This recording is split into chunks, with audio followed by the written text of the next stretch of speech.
இப்போ இன்னொன்று பார்த்தீங்க அப்படின்னா, எம்ப்ளாய்மெண்ட் சர்வீஸ்ன்னு சொல்லிட்டு நம்ம நிறைய கேள்விப்பட்டிருப்போம். நிறைய பேர் போய் ரெஜிஸ்டர் பண்ணுவாங்க. பட் என்ன வேலை அதனால கிடைக்குது அப்படின்னா, மேபி கவர்மெண்ட்டில் ஏதாவது வேகன்சி இருந்தால் அவங்க சொல்லுவாங்களா இருக்கலாம். பட் நான் எந்த மாதிரி கொண்டு வருவேன் அப்படின்னா, பப்ளிக்காக இருக்கட்டும், ப்ரைவேட் கம்பெனிஸாக இருக்கட்டும், எல்லாருமே வந்து ரெஜிஸ்டர் பண்ணிக்கலாம்.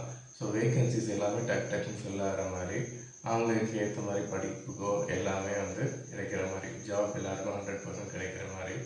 இல்லைனா அவங்க பிஸ்னஸ் பண்ணுறாங்கன்னா அவங்களுக்கு பார்ட்னர்ஷிப்போ இல்லை வேறு என்னென்ன ஃபெசிலிட்டி வேணுமோ, என்ன லைசன்ஸ் வேணுமோ, அது எல்லாமே ஒரு கவர்மெண்ட் அத்தாரிட்டியே போய் அவங்களுக்கு பண்ணி கொடுக்குற மாதிரியும், அவங்களுக்கு தேவையில்லாமல் ஒரு பெனால்ட்டி ஃபீயோ இல்லைனா அவங்க லைசன்ஸ் எடுக்காமல் பண்ணுறாங்க அப்படின்னு இல்லாமல் அவங்களுக்கு ஒரு என்ன சொல்லலாம், ஒரு டியூரேஷன் மேபி ஒரு 1 or 2 years அவங்க அந்த பிஸ்னஸ் வந்து பண்ணி அவங்க எக்ஸ்பெரிமெண்ட் பண்ணி அவங்க ஓரளவுக்கு ஸ்டேபிள் ஆகிற வரைக்கும் ஒரு 5 years லைசன்ஸ்னால் என்ன சொல்ல டெம்பரரி லைசன்ஸ் மாதிரி வச்சு